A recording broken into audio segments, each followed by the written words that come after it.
بینەرانی ئازیز و خۆشەویستی بانیژە سڵاوتان لێبێ ئەم کاتتان باش خۆشحاڵم لەگەڵتانم لە ئەڵلقەیەکی نوێتری بانیژەیە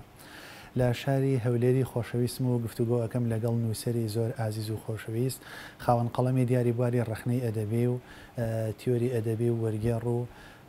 کەسایەتی دیار و بەناوبانگی نێو دنیای ئەدەب و ڕۆشنبیری ئێمە زۆر بەڕێز مامۆستا عەبدولخالق یعقوبی گفتوگۆ ئەەکەم لەبارەی پرسی نوێخوازی لە ئەدەبدا نوێخوازی و هاوچەرخێتی و با بڵێن ئەدەبی نوێ و ئەدەبی ئەمڕۆیی و ئەوەی کە ئەمڕۆ ئەوترێ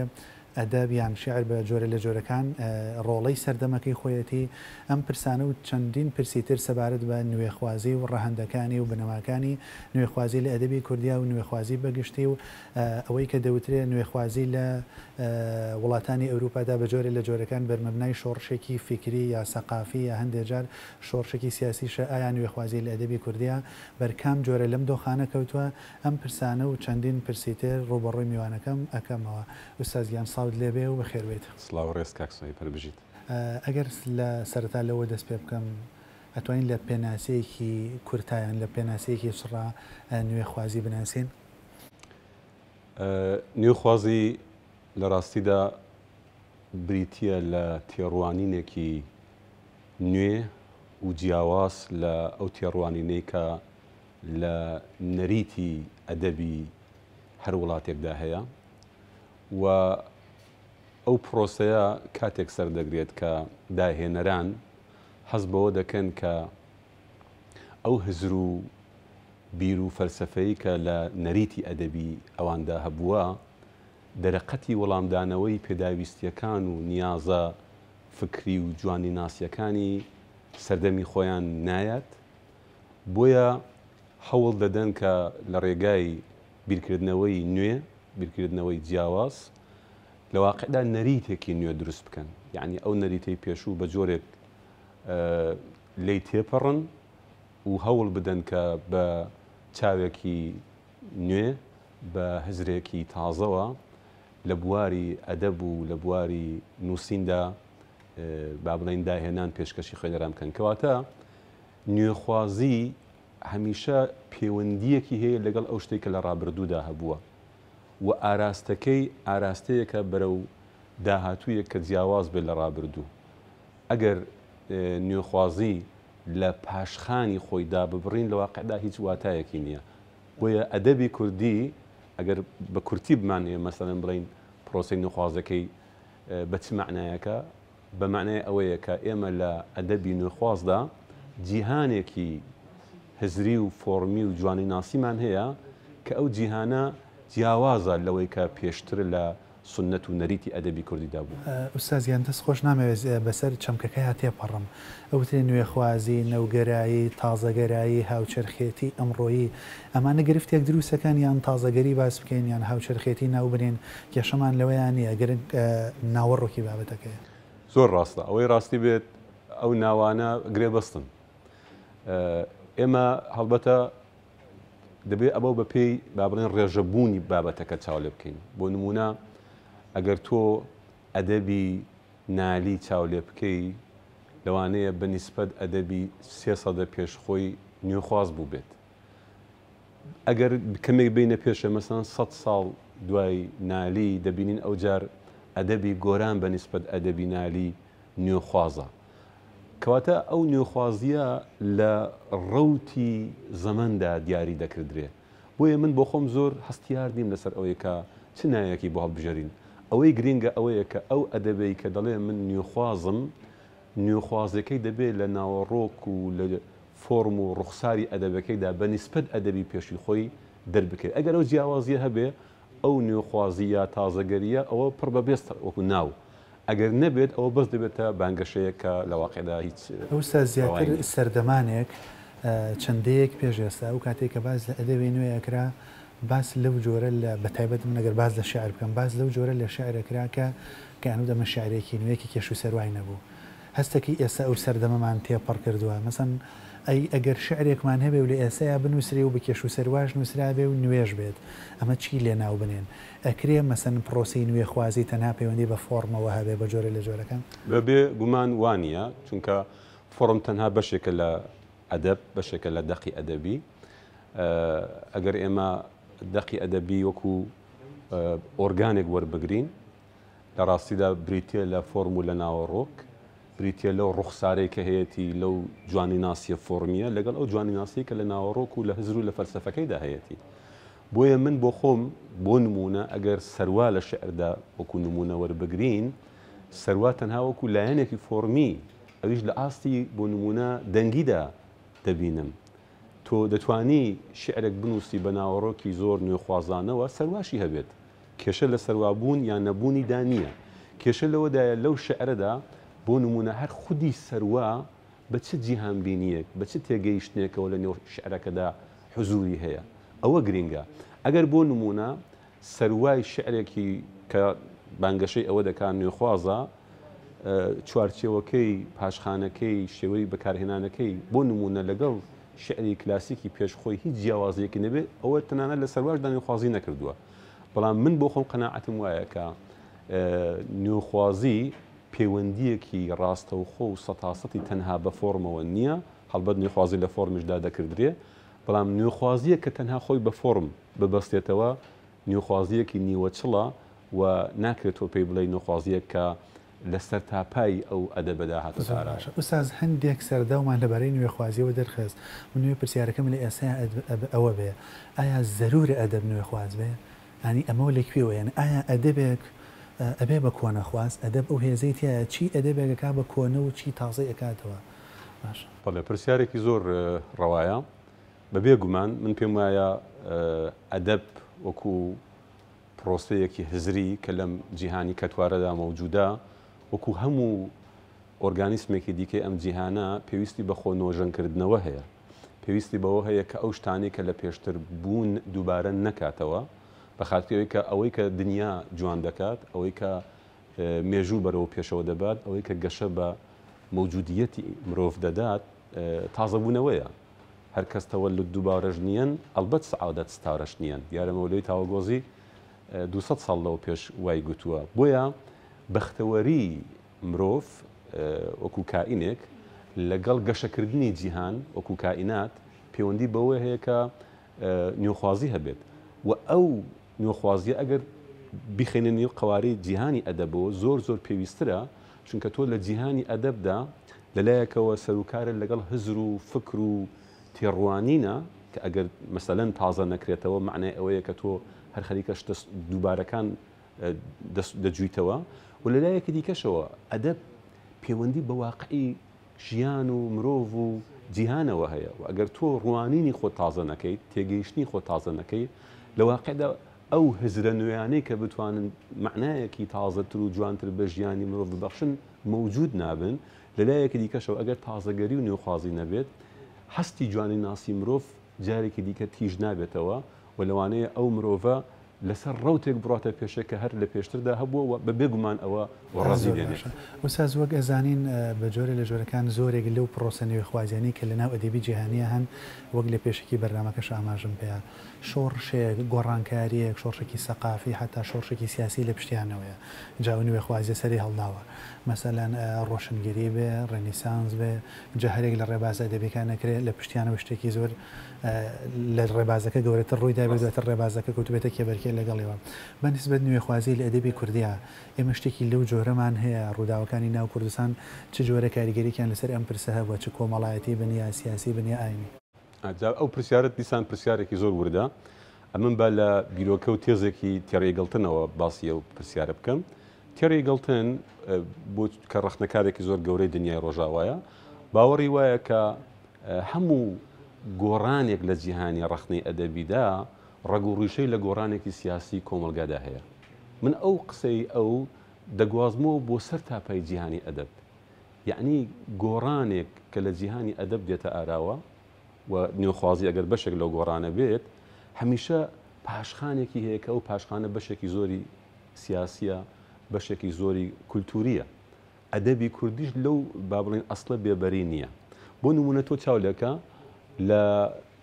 ناوەڕاستەکانی سەدەی 19 کاتە میرنشینە کوردیەکان تێدا دەچن معنای ئەوەیە کە گۆڕانێکی سیاسی گەورە لە ئاستی کوردستان هاتوۆتە ئاراوە نالی ڕوو دەکاتە دنیای غوربەت چونکە هەز بۆ ناکات کە هیچ دەسەڵاتی کوردی مابێ بۆی کە پاڵپشتی بێت ڕوو دەکاتە جیهانی غوربەت ئەو گۆڕانە لە جیهانی سیاسەتدا نالی ئاوارە دەکا و ئەو ئاوارەیە لە باوڵین دنیای شعری نالیدا ڕنگ دەداتەوە و دوایی قوربانی تۆزی ڕێگەتە مەیبادی خۆشمرور دەخڵقێ کەواتە گۆڕانی سیاست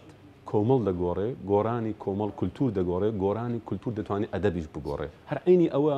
تۆ چاولێکە لە ڕۆژهەڵاتی کوردستان ساڵی 1946 کۆماری کوردستان بۆ ماوەی ساڵێک دروست دەبێت هەر ئەو کەمتر لە یەک ساڵش کافی بوو بۆ ئەوەی کە بۆ نمونە شەپۆلێک لە ئەدەبی کوردی بەتایبەت شعری کلاسیکی کوردی بە ئەلبەتە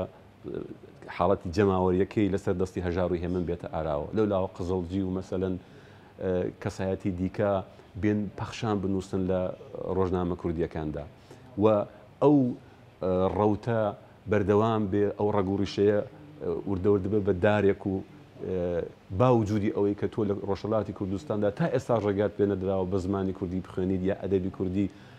بەرهەم بێنی و ئازاد بێت ئەو تەئسیرە هەردەمێنێتەوە بۆیە من بۆ خۆم قەناعەتم وایە بەڵێ نوێخوازی بەبێ پاشخانێکی لە گۆڕانی سیاسی و لە گۆڕانی کولتوری زۆر زەحمەتە دروست بێت نوێخوازی بە کورتی پێت بڵێم کاک سۆیب لە بۆشایی دروست نابێت باشە من ترسی ئەوەم هەیە لێرەیە ئەلبەتە من لێرە و لەوانەیە لە دۆخێکی ئەدەبیەوە قسە بکەم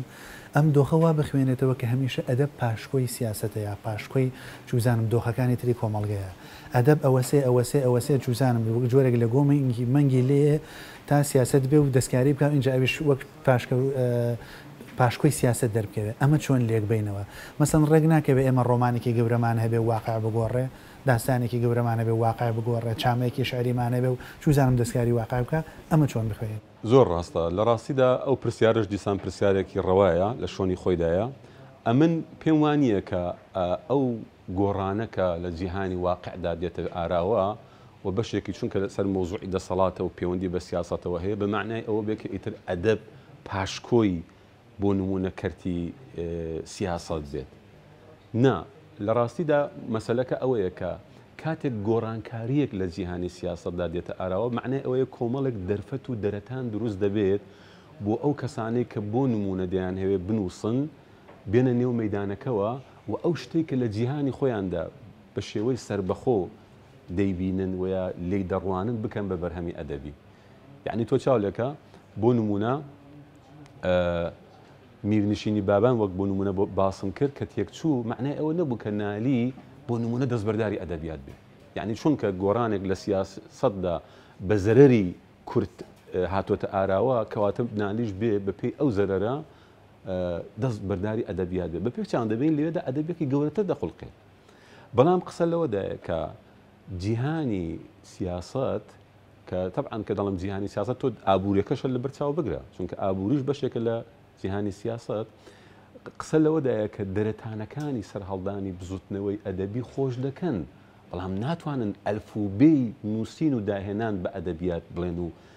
بەسەریدا داسەپێنن جابۆیە من ئەو پەیوەندیە بە پەیوەندیەکی مەسەلەن پاشخانی نابینم من پێم وایە ئەدەبیات دەتوانێت لە چ جیهانێکی سیاسی داخراودا چ جیهانێکی سیاسی کراوەدا ڕێگای خۆی بپێوێ بەڵام ئەوە دەکەوێتە سەر و ئەدیبەی کە بۆ نمونە تا چەندە باوەڕی بەوەیە کە لە فەزایەکی سیاسی کراوە ئەدەبی ڕەسەند بەرهەم بێنێت ئوستاز ئەدیبێک کە دۆخی نوێخوازی دەست پێەکە کەوتە ناو دۆخێکی نوێخوازیەوە بنەماکانی نوێخوازی لە ناو خۆیان سەر هەڵەدەن ڕوئەدان یا پێشتر لە شێوەی تیۆرا بۆی ئامادەکراوە لە ئەدەبێکی ترەوە لە کللتورێکی ترەوە لە کتێبێکی ترەوە لە بەردەستیان مەسەلەن یەکەم جارێ مەتیۆرەکەمان هەیە اینجا لە ناو دەقەت ڕەنگەداتەوە یان ئێمە لە ناو دەقا شاعیرەکە ناخود ئاگا چوزانم یا خود ئاگا دۆخە نوێخوازیەکە دەست پێەکە و ڕەخنەگرانی وەکو بەڕێسانێن تیۆریزەیەکەنەوە بەڕاستیدا تقریبا با بڵێن هەردوو لایەنەکەیەتی یعنی داهێنەری جیهانی ئەدەب ناتوانێت بەبێ پێشینە و مێژنەی ئەدەبیات بنووسێ و بخڵقێنێ چونکە بۆ خۆت دەزانی لە جیهانی ئەدەبدا دەستەواژەیەکێک کە پێدان ئینتەرتێکسچوالەتی پەیوەندی نێوان دەقێتی کە هەر دەقێکی پێشوو لە واقعدا سێبەری بەسەر دەقەکانی داهاتوودا هەردەمێنێتەوە تۆ بتێوە نەتەوێ بە قەولی کوردی خۆمان خۆشیت بێ و ترشید بێ لەلایەکی دیکەشەوە ئەدیبێکی نووسەرێکی زۆر با بڵێن داهێنەر وانییە کە قەناعەت کە تەنها بە نەریتی ئەدەبی پێشخۆی و دەزانێت کە بێجگە لەو نەریتە مەجای ئەوە هەیە کە دیسان بۆ خۆی کۆدی تازە لە ئەدەبیاتدا بخۆقێنێ وشتی تازە بە ئەدەبیاتی جیهان ئیزافە بکات. بۆیە لەو نێوانەدا کەسێک کە ڕەخنەکاری ئەدەبی بێ یا تیئۆریسیێنی ئەدەبی بێ ئەو دەورە ناجێڕێکە بێت بە نووسەر بڵێت چۆن بنووسێ و چۆن نەنووسێت چۆن بیر بکاتەوە چۆن بیر نەکاتەوە. لە ڕاستیدا زۆربەی تیئۆریسیەنەکانش باوت پێ بڵم کاک سۆهیب کە ئەو تیئۆرانی کە دروستیان کردو خۆی لە ڕووی دەقە ئەدەبیەکانەوە بووە، یعنی دەقی ئەدەبیان بینیوە و باسییان ئەوە کردو کە مەسەرەن ئەم چەمکە دەبێت چۆن بیات چۆن دەوێت نمونەیەکت بۆ بێنمەوە. بۆ نمونە هارۆڵد بلوم لە تیئۆریەکیدا باسی ئەوە دەکات، دەڵێ شاعران هەمیشە لە دڵەڕاوکەی کاریگەری شاعرانی پێشی خۆیاندا دەژین. یعنی ئەوەی کە ئەو پێی وایە هەر شاعرێک کە دێتە نێو جیهانی داهێنانەوە خوازیاری ئەوەیە دەنگی خۆی هەبێت، شێوازی خۆی هەبێت، جیهانی تایبەت بەخۆی هەبێت. بەڵام قەت لەو دڵ ڕاوکەی ڕزگاری نابێت کە ئایا بڵێ مەسەرەن ئەو ئەدەبی من لەگەڵ ئەدەبی پێش و جیاواز بێ، بڵێ من بتوانم 100% خۆ بژی و بم، بە بێگومان هیچ نووسەر ناتوانێت 100% خۆ بژی و بێت و بە معنای واقعی خۆی ڕەسەم بێ. بۆ چونکە ئەو هەمیشە لە نێو جەبری پێشینەیەکدایە، بەڵام ئەو جەبرە واشی لێ ناکات کە بۆ خۆی دەرەتانی داهێنانی تازە و دروستکردنی شێوازی تازەی نەبێت. بۆ نمونە من نمونەیەکت بۆ بێنمەوە، نالی کە من بۆ خۆت ئاگاداری کتێبێکم لەسەر نووسیوە بەبێ خوێندنەوەی حافظ معنای نییە، بەڵام هەر ئەو نالیەی کە پشتی بە حافظی فارز لە شعرێک لە خۆیەتی لە زۆر معنایدا بە 90 خۆیەتی جیهانی خۆیەتی و جیهانی کوردی خۆیەتی. ئوستاز ناتوانین دیسان باز لە نوێگەری و هاوچەرخێتی و تازەگەری بە تایبەت لە ئەدەبی کوردیان نەکەین و باز لە دەستە و گروپ و پێڕ و تاقم نەکەین. مەسەلەن هەستەکەی بە درێژایی مێژووی ئەدەبی کوردیەوەی کە باسی نەک بە درێژایی با بڵێن بە لە 80 بۆ 100 ساڵی پێش ئێستاە هەستەکەی ئێمە چەند نوێ خوازێکمانەیە. مەسەن سیرەکەی لە سەردەمی پیرەمێردا پیرەمێرد و گۆران و شێخ نووری و چوزانم ئاوا هەن، لە سەردەمی ڕوانگایە یەک کەسمانیە، لە سەردەمی دوای ڕوانگایە، لە سەردەمی دوای ڕاپەڕینا ڕەهەندیەکان چەند کەسێکن. مەسەن لە ڕۆژهەڵاتی کوردستانە داکاریەکان هەن، مەسەن بەرەی چوار هەن چوزانم. ئەم پێڕ دروستکردنە ئەم نازانم ناوی بنێم تاقمگەرایی گروپ ئەوەی کە ناو گروپی ڕوانگە و گروپی داکار ئەمانە نوێ خوازی لە تاکە کەسەوە سەرچاوایگرێ یان ئەم گروپ بوونە ئەم پێکەوە بوونە ئەم دەستە جەمعە دۆخی ئەرێنی و نەرێنیەکانی کامان بۆ سەرپرسی نوێ خوازی و خۆی لە ڕاستیدا ئەدەبیات ئەمن یەک ڕستەم هەیە ئێستایەک لەحزەوە بیرم هاتەوە، دەڵێ داهێنانی ئەدەبی پرسێکی تاکە کەسیە، بەڵام نەتائیج و دەرکەوتەکانی ئەو داهێنانە هەمیشە پرسێکی دەستە جەمعیە، یعنی تەأسیر لەسەر کۆمەڵ دەکات، تەأسیر لەسەر مرۆڤایەتی دەکات. بەڵام ئەوەی کە خۆی ئەدیبەکە لە جیهانی خۆیدا هەڵبەتە بە تەأسیر وەرگرتن لەو پێشین و مێژینەی کە باسم کردو خۆی ئەدەبەکە دادەهێنێ.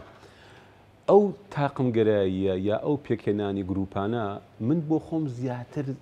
وەکو هەوڵێک دەیبینم بۆ ئەوەی کە مەسەن ئەم تاقمە ناوبانگێک دەربکە یا ئەو تاقمە بڵێ کە من لە تاقمێکی پێشووتر جیاوازم، بەڵام دوجار ئەوەی کە دەمێنێتەوە ئەوەیە کە ئەدیبێکی داهێنەری ڕاستەقینە هەر خۆی بەرپرسی داهێنانی خۆیەتی. بۆ نمونە تۆ ئەگەر باسی گروپی ڕوانگەت کرد، ئێمە دەبینین گروپی ڕوانگە چەند کەسێک بوون، بەڵام لە نهایەتدا شێرکۆ بێکەس هەر شێرکۆ بێکەسە، ینی شێرکۆ بێکەس هیچ کام لەو ئەندامانە دیکەی گروپی ڕوانگە نییە و ئەوە خۆیەتی کە ئەدەبی خۆیەتی کە دوجار نوێنەرایەتی خۆی دەکات. بۆیە من بۆ خۆم هەر لە کۆنەوە ینی باوەڕمەوە بووە کە تاقمگەرایی شتێکی کاتیە، شتێکی ڕووکەشە و ئەدیبی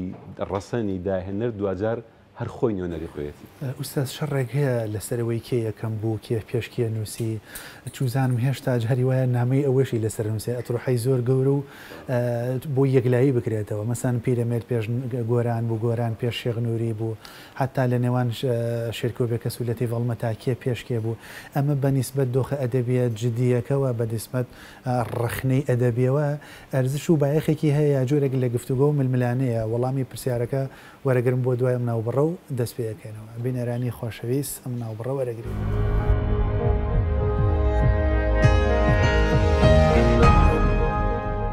بینەرانی خۆشەویست هاتمەوەلاتان. ئوستاز لە پێش ناوبڕەکە و پرسیاری ئەو جۆرە لە قسە و باس و ململانێ و یەکەم بوون و کێ پێشکێ نووسیوێتی و کێ یەکەم بوو کێ ئەمەی داهێناوە، ئەرزش و ئەوەیەکی هەیە لە ناو دنیای ئەدەبیەوە و هەموو خۆ سەرقاڵکردن و حتا توێژینەوەوانە ژیان معقولە ناماقولە بە شێوەیەک دیسان هەر ئەوە بەشێکە لەو مشتومڕێکە لە جیهانی ئەدەبدا هەیە بەڵام من بۆ خۆم لە ڕوانگەی ڕخنی ئەدەبیەوە بەڕاستی بۆم گرنگ نییە چونکە ئەسم پێم وانە لە ئەدەبدا یەکەم و کۆتایی هەبێت وەک بۆم باس کردی جیهانی ئەدەب جیهانی دانوستانە ئێستا تۆ بۆ نمونە من ئێستا خەریکم لێ کۆڵنیەک لەسەر شێرکۆ بێکەس تەواو دەکەم باسیەوە دەکەم شێرکۆ بێکەس لە سێ-چوار کۆمەڵە شعری سەرەتای خۆیدا 190 لەژێر تەئسیری باوکیدا بوو لەباری فکرەوە یعنی شێرکۆ بێکەس فایق بێکەسێک بوو کە تەنها ئەوە بوو کە زۆر دروشم بازی نەدەکرد و تقریبا سێ-چوار کۆمەڵە شعری پێچوو تاتوانی لەژێر دەسەڵاتی تەئسیراتی هزری ئەو ناسیۆنالیستە دروشم بازانەی باوکی بێتە دەرێەوە ببێ بە شێرکۆ بێکەسێک کە دواتر لە دەربەندی پەپوو لەدایک بوو بە شاکار بەڕاستی جا لەبەر ئەوەیە من پێم وایە ئەو جۆرە دەستەبەندی و پۆلێنکردانە زیاتر جۆرێک لە چوزانم سەرخستن و بنخستنی ناڕەوای کەسانێکە کە زۆر لە پرسی ڕخنی ئەدەبی تەنەگەیشتون چونکە لەلای من ڕخنی ئەدەبی زیاتر لەوەیکە ڕووی لەوە بێت چێ یەکەمی یەکەم دەست پێش خەر بووە یان نا هی ئەوەیە کە تۆ چۆن بتانی هەستیاری خوێندنەوە لە خوێنەردا دروست بکەیت و بۆ نمونە مەسەن بڵێ گۆران چۆن دەست پێشخەری کرد لە دروستکردنی قوتابخانەیەکی نوێ نەک ئەوەی کە ئایا گۆران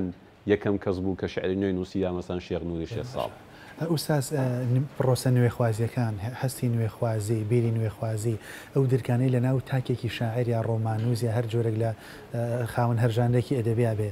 لە ناو خودی خۆیەوە دەست پێکەن یا لە دەرەوە بۆی دەن هێشتا تا ئێستا شەڕێک هەیە بە ماشە بڕێک نیشانی پرسی لەسەردانێن مثلا چ لە گۆڤار و ڕۆژنامەکانە چ لە بەریەکەوتنی نووسەرەکانە لە کۆڕەکانات چ لە سۆشیال میدیا مثلا کەسێک بانگەشەی نوێخوازیەکە کەسێکی تر پێڵێت تۆ هێشتا بەس کوردی ئەزانیت یا گەڵێت تۆ بەس کوردستانە دیوە باشە مەسەن ئەکرێ دنیایەک شاعرمان هەبێ مەسەن هەر کوردی زانی بێ ئەکرێ هێمن لە چوارچەوەی چوزانم بازنێکی دیاریکراوە نەچوو بێتە دەرەوە ئەکرێ ئەوروپای نەدێ بێ چوزانم ئەکرێ وەفایی لە سەردەمێکا دقێکی زۆر جوانی نووسی بێ بەڵام لە شوێنێکی زۆری نابە ئەکرێ سەیدی هەورامی لە کوێرەدەیەکی هەورامان نبوو بێ و دقێکی زۆر باشیشی چوزانم نووسی بێ و خولقاند بێ ئەم پرۆسە نوێخوازیە لە ناوە ڕادرووسە بێیان لە دەرەوە بۆمانێ وەری ئەگرین و ئەمانە ئەو قسەی جەناب بدوە بیر شتێکی خستمەوە ساڵی 2007 بوو لە دەستگای ئاراس هەندێک نووسەر خەڵات دەکران یەکێک لە ڕەخنەکارانی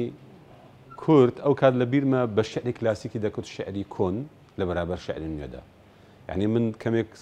با بڵین سەرم سوڕما کە چۆنە ئەو لە بری شعری کلاسیک شعری کۆن بەکاردێنێ کە دیارە لێ باسی ئەوم کرد کە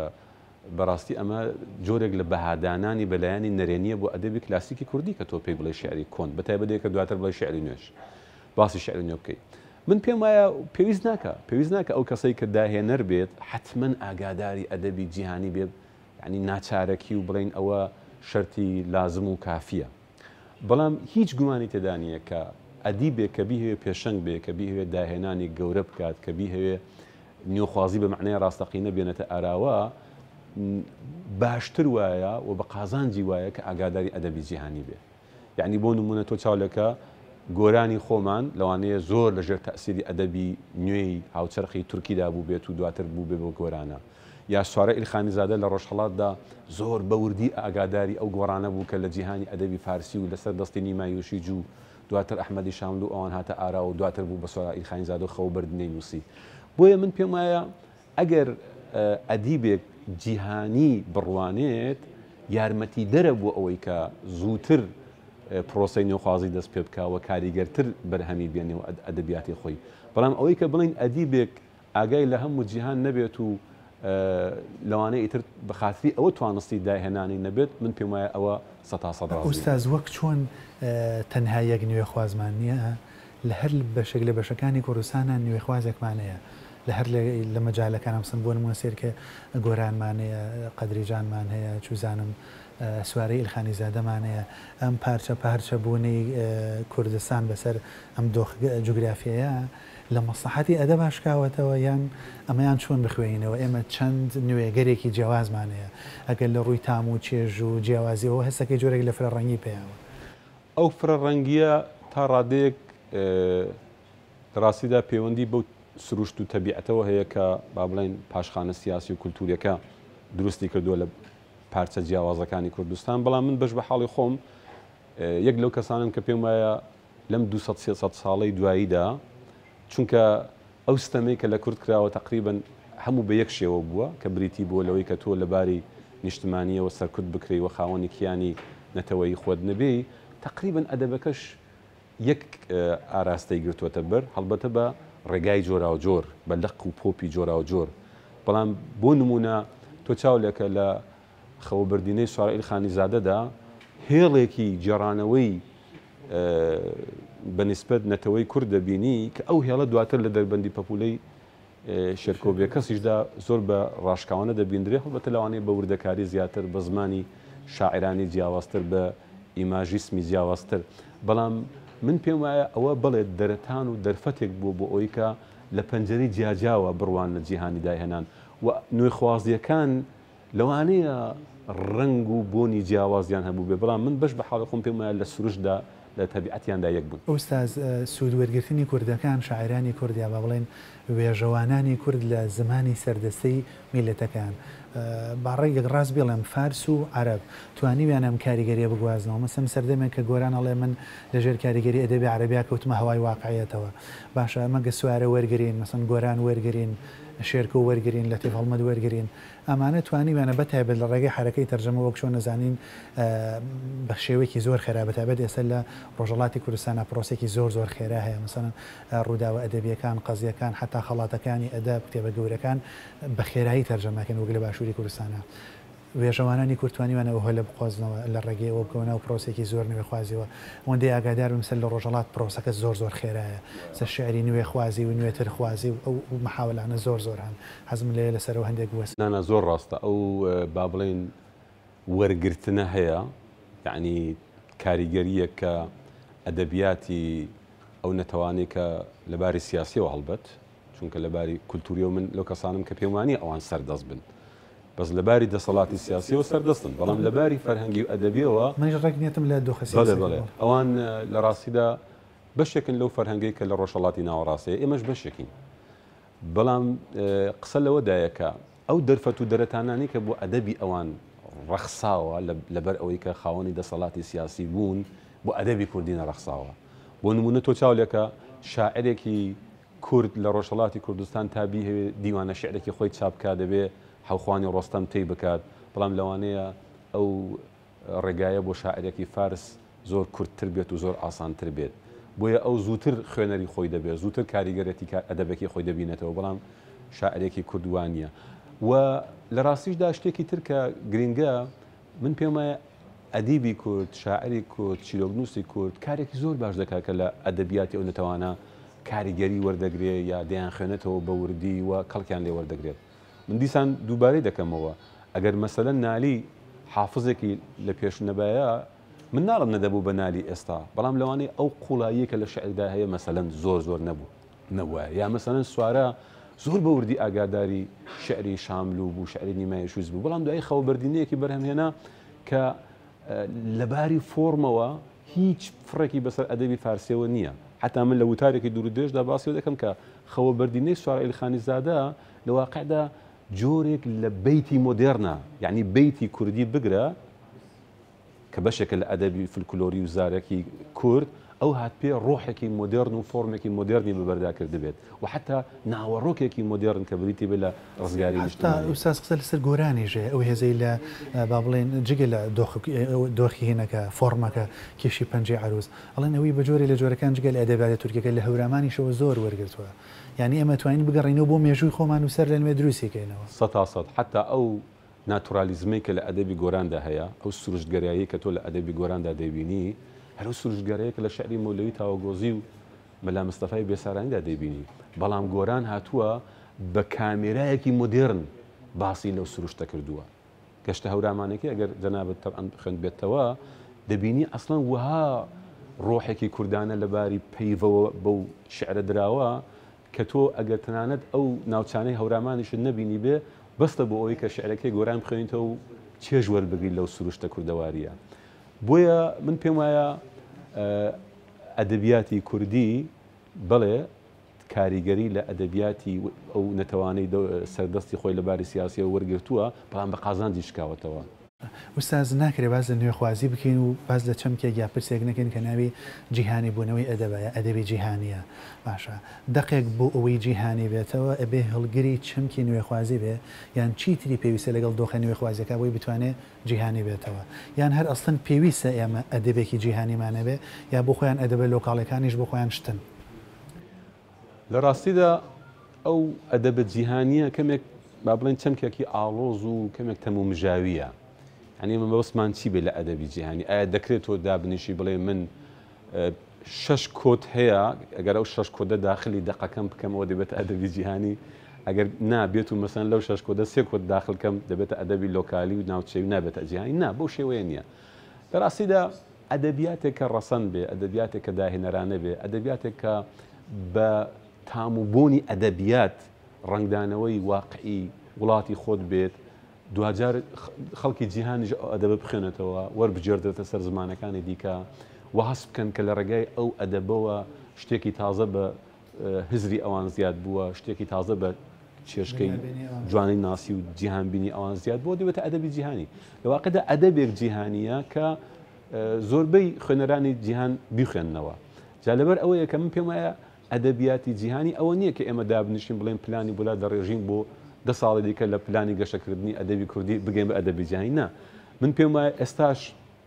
تۆ ئەگەر خەوە بردینەی سوارە بە باشی وەربژێڕیتە سەر زمانی ئینگلیزی دەبێت ئەدەبی جیهانی زۆرێک لە غەزەلەکانی نالی دەبێت ئەدەبی جیهانی وەکو چۆن بۆ نمونە لە ئەدەبیاتی فارسدا مثلەن سعدی شیرازی شعرەکەی تەرجمە کراوەتەوە بۆتە دروشمی سەر دەواازی بۆم گرنگە لەولانیشەوە سەرنجە بزانم ڕۆمانەکانی ئێمە مەسەن ئەوانش هەنگاوی ئەویان ناوە بتوانین ناویان بنین ئەدەبی جیهانی من پێم وایە ڕۆمانی کوردی لەم ساڵانەی دواییدا سەرباری ئەوەی کە گرفتی جدیشان هەبوو بەڵام بەرەو گەشەکردن چوون کەواتە نوێخوازیەکەش ئەوانی گرتوێتەوە ینی تەنیا دنیای شارن دنیای بەبێگومان بەبێگومان ئێستا ئێمە مەسەلەن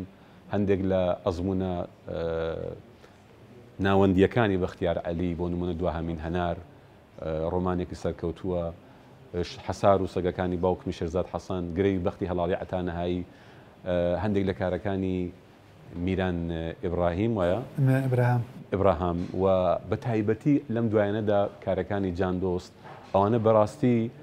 ڕۆمانی زۆر باش بوون زۆر هەنگاوی باشیان ناوە و یەکێک لەو ڕێگەیانەی کە ئەدەبی کورد دەتوانێت زووتر دەستی بە خوێنەری جیهانی ڕابگا ڕۆمانە چونکە لە ڕاستیدا ژانری باوی ئەم سەردەمە زیاتر ڕۆمانە و تۆ لە ڕۆماندا دەرفەتێکی زیاترت هەیە باسی کەتوار و واقع و ئەو ڕووداوانە بکەی کە بەسەر نەتەوەکە داهاتووە تا ئەوەی کە مەسەلەن بتوانین لە ڕێگای شعرەوە کە زیاتر خانەی هەست و سۆز دەگرێتەوە بۆیە من پێم وایە ئەوە دەکرێت وەک چۆن بۆ نمونە کاتی خۆی شێرکۆبێکەس کردی شێرکۆبێکەس ئێستا دەزانی کە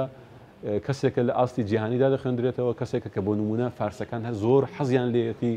و دیسان دێڵێمەوە کە ئەدەبی جیهانیە واتە ئەو ئەدەبەی کە بەڕاستی داهێنەرانە بێ بەڵام لە هەمان کاتیشدا وەرجێڕابێتە سەر زمانەکان ئوستاز لە هەر لە پرسی نوێخوازی و جیهانی بوونە دوو خاڵ هەیە بە ئەنی خاڵەکری خاڵەکان زۆر بەڵام دووشت زۆر گرنگەوەی کەڵێن ئەم ئەدەبە بۆتە ئەدەبێکی جیهانی کرێ لە ڕۆئاسوویەکەەوە ڕۆشتێ مەرجێ لە لە سووریەکە لە ڕۆقوڵایەکەوە ئەو پنتەی بڕێبێ یەکیان مۆزوعی خەڵاتەکانە خەڵاتی نۆبڵۆ ئەوانە چی و چێوی وەرگرت بێ ئەوی تریشان چوزانم لە زانکۆیەک لە شوێنێک لە وڵاتێک لە پەناگەیەکە ئەخوێنرێ ئەکرێ ئێمە لە دەرەوەی ئەوەی کە ببین بە خاوەن قەوارە و کیان و وڵاتێکی سربەخۆ کە پێچێ بەم زوانە چوزانم ئەوە دروست نەبێ بۆمان بەدیلی ئەمە چۆن بتوانین ئەمە دەبە بگوازینەوە لە ڕێگەی حرەکەی تەرجەمەوەیە چوزانم ئەم فێڵە ئەو هونەرە ئەو ڕێگەیە چێکێ من بتوانین ئەدەبێکی نوێخوازی خۆمان داخڵی جیهان بکەین یان بینێرینە دەرەوە یەکەم ئەوە بڵێم کە ئەدیبی ڕەسەن لە ڕوانگەی منەوە کاتێک کە دەنووسێ بەڕاستی بیر لەو ناکاتەوە حتمما بە خەڵاتێک بگە یا حتمما ببێ بە ئەدەبێکی جیهانی بەڵکو زیاتر دەوێ شتێک بنووسێت کە داهێنانی تێدا بێت تازە بێت خوێنەری هەبێت چێژ بە خوێنەر بدا ڕوانبینێکی و ڕۆیایەکی تازەی پێ بدا بەڵام لێکەوتەکانی ئەو پارامترە دروستانە لە جیهانی ئەدەبدا یەک لەوان ئەوەیە کە تۆ مەسەلەن لە فستیڤالێکی جیهانیدا خەڵاتێک وەربگری یا بۆ نمونە ڕێگای خەڵاتی نۆبێل وەربڕۆی ئەوانە دەکرێت بەڵام بە بڕوای من ئەگەر بمانێ وەکو استراتیژ لەو مەسەلەی بڕوانین ئەوە بەشێکی دەکەوێتە سەر ئەوەی کە تۆ چ پلانێکی کولتوری وەکو سیاسەتی کولتوری لە وڵاتەکەتدا دەبێ بۆی کە پشتگیری ئەو کەسانەبی کە داهێنەری ڕاستەقینەن تا بەرهەمەکەیان بگا بە شۆن ئەکادیمیە ڕۆشنبیرە ناوەندە ڕۆشنبیرەکانی جیهان یا ئیمکاناتێکیان پێ بدرێت کە کارەکانیان وەربجێردرێتە سەر زمانی ئینگلیزی و فەڕەنسا بۆی کە لێ دەنگ بداتەوە کە بەداخەوە ئەو ئیستراتیژی ئەمە لە هەرێمی کوردستان کە لانی کەم لە چاو پارچەکانی کە قوارێک سەر بەخۆترە نابینرێ بە حکومەیەکی ئەمە لەو 30 ساڵدا هیچ شتێکی وامان نبینیوە. من لێ چەند ساڵ لەو پێش 2013 لە بیرم دێکە لە سمینارێک لەسەر پرسی وەرجێڕان لە ماڵی نووسەران لێرە لە هەولێر ئەو کات پێشنیاری ئەوم کردم بە خانەیەکی نیشتمانی وەرجێڕان دابمەزرێت بە ئەم سمینارە بکەین بە سەکۆیەک بۆی کە ڕاستپاردەیەک ئاراستەی حکوومەتی هەرێم بکەین کە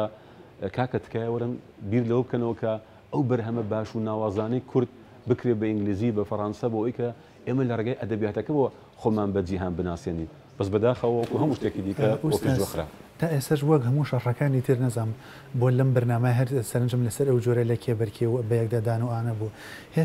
هێشتا هەر بەز مێگەیە لەناو نوخبەی کوردی و ئەدیبی کوردیە لەسەرەوەی وەک چۆن ئەڵێن ئەم زمانە زمانی لادێ و زمانە زمانی شارە جۆرەێک لە مناقەش و پێکدادانەیە هێشتا لەناو دۆخە ئەدەبەکەش شتێکی لەو جۆرە هەیە وا نوێنراوە یا وا دەرکەوتووە یا وا هاتووە کە ئەدەبی نوێخوازی ئەدەبێکە هی شارە لە کاتێکا بشێکی زۆری کوردستان لادەیە کرێن نووسەرێک مەسەنی لێ لادەیەکی کوردستان مەسەن خاوەنی دیدگایەکی ئەدەبی زۆر جوان بێ کرێ زمانەکەشی زمانێکی لادەیانە بێ باشە تازەبوون و هاوچەرغبوون و هاوچەرغ نەبوون نوێخوازی و نانوێخوازی بە جۆرە جۆرەکان پەیوەندی بە شاری بوون و لادەیی بوونەوە هەیە ئەم پرسە چۆن یەکلاکەینەوە ئەوەی ڕاستی بە من پێم وایە ئەگەر ئێوە چاو لە مێژوو بکەن بۆ نمونە شاعرێک وەکو ویلیام وەرdsworth یا ویلیام بلیک زۆربەی شعرەکانیان باسی گوندە بەس شاعرێکن لە ئاستی جیهانیدا دەخوێندرێنەوە لە هەموو زانکۆکان بەوانە شعرەکانیان دەگوترێتەوە ئەو ئەقلیەتەی کە باسی لێ دەکردێت کە ئەقلی شارنشینی یا گوندنشینی بێت لە ئەدەبیاتدا بە بڕای من بەو شێوەیە تەئسیری نییە یعنی تۆ دەتوانی لە ڕۆمانێکدا تەواوی کارکتەرەکانت گوندی بن تەواوی جوگرافیای ڕۆمانەکە گوند بێ بەڵام بە شێوەیەکی زۆر حتا نەک مۆدرن پۆست مۆدرنیش مەسەرەن جێڕانەوەی خۆت لەسەر ئەو کارکتەر گوندیانە نیشاندا بێت بۆیە ئەوەی کە گرینگە ئەوەیە کاتێک بۆ نمونە ڕۆمان نووسێک ڕۆمانێک دەنووسێت بە ئەقلیەتی ژانری ڕۆمانەوە ڕۆمان بنووسێ و وا بکات بۆ نمونە خوێنەرێک کە لە بریتانیا دانیشتووە کاتێک ڕۆمانی ئینسانێکی نووسەرێکی کوورد دەخوێنێتەوە هەست بکات بە ڕۆمان دەخوێنێتەوە و لە ڕێگای ئەو وزەیە یا ئەو با بڵین لایەنە لە پەلکێشکردنی زەین و زمانی وا بکات ئەو زار ئاشنای مرۆڤی کورد بێ گوندی کورد بێ حتا شاری کورد بێ لەلای من لە ڕاستیدا ئەو دابەشکردنێکی دروست نییە کە تۆ پێ دووا بێ مەسەرەن زمانی کوردی ئێستا زمانی گوندە تا ئێستاش نەیتوانیوە دەرەقەتی ئەو بێ کە تعبیر لە شاری خۆی بکات نا لە ڕاستیدا ئەوە پەیوەندی بە ئاستی توانایی داهێنەرەکانمانەوە هەیە من نمونەت بۆ بێنمەوە بۆ نمونە ڕۆمانی پێدەشتی کارمامزە کوژراوەکانی شێرزا حەسەن باسی دوو کەسایەتی گوندی دەکات بەڵام لە تەکنیکی مەسەلەن گەڕیانی زەین کە تەکنیکێکی زۆر مۆدیارنێکە لە گۆر دەگرێت شەپۆلی هۆش یاوەی کە پێدەڵێن شەپۆلی هۆش کەواتە ئەوە پەیوەندی بەوەیە کە تۆ چۆن ئەدەب بەرهەم دەهێنی بەڵام ئەو چۆن ئەدەب بەرهەم هێنانە لە ڕاستیدا پەیوەندی بە عەقڵێکی مۆدیێرنە جاو عەقڵە مۆدیێرنە پێخۆشە بە لە شوقەیەکی زۆر مۆدیێرنی شاردا بنیشێ پێخۆشە لە مەزرعەیەکی گوندا بنیشێ نوێخوازی لە چیەتیە یا لە چۆنێتیە لە فۆرمایان لە ناوەڕۆکە دیسان کەوتینەوە ناو ئەو بەرەکانەوە باشە ئەکرێ فۆرمێکی کۆن بە توزانم گوتنێکی کۆن بە فۆرمێکی تازە دەربڕی و ناوی بنێ نوێخوازی ئابێ باڵانسەکە بەرامبەر بێ ئەم پرۆسەیە چۆنە ئەمن دیسان ئەوە دەڵێمەوە کە لە ڕاستیدا فۆرم و ناوەڕۆک جا ناکرێنەوە لێک دوو دیوی درایەکن بە قەولی بەناوبانگ کە دەڵێ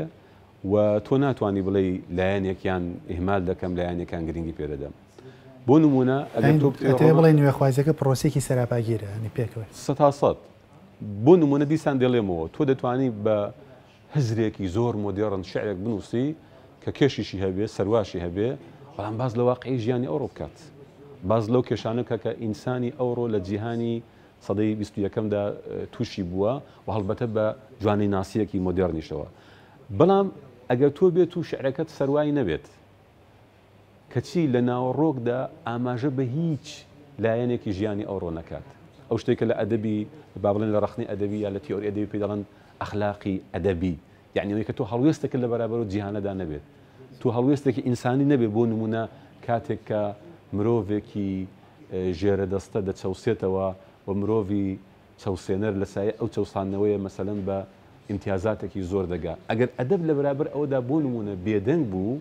با سەرواشی هەبێ، با کێشیشی هەبێ، قیمەتی نامێن. من لە سەرەتای بەرنامەکە تۆزێک لەبارەی ئەم پرسە و دوایین، بەس ئەوم بۆ گرنگ بوو هەست بە جۆرێک لە خۆت زیینەوە ناکەی لە کۆی پرۆسەکەیە کە بڕێک شاعیر بە ناوی نوێخوازیەوە، مەسەن هەستەکەی لە پشت پەردەی نوێخوازیەوە خۆیان هەڵواسیەوە بە نوێخوازیە، ئەگەر بە مستەلەح زۆر سادەکە بڵێم، یعنی هەرەوەی کە ئەڵێ ئەمە من نوێخوازیم کردووە، هەستەکەی چەند هەنگاوێک لە داق لە تێکز لە ڕۆمان لە شاعریان لەوە دوورکەوتونەتەوە.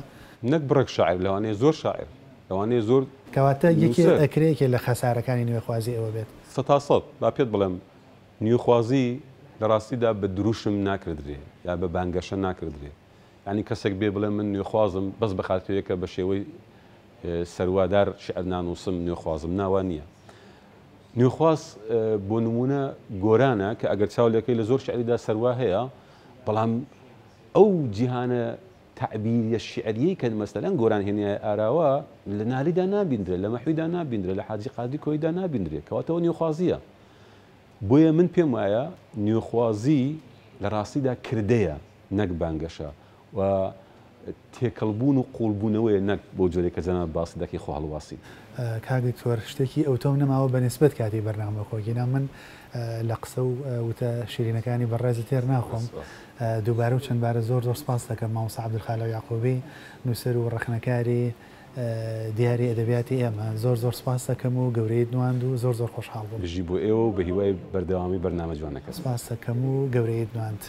بینەرانی ئازیز و خۆشەویست، هاتمە کۆتایی ئەڵقەی ئەم جارەی بەرنامەی بانێژەش، وەک هەمیشە سپاس بۆ میوانە خۆشەویستەکەم، سپاس بۆ هاوکارانی هێژام و هەروەها سپاس بۆ کتێبخانەی مەموزین لە شاری هەولێری خۆشەویست. تا بەرنامەیەکی تر و ئەڵقەیەکی تر تەندروست بن.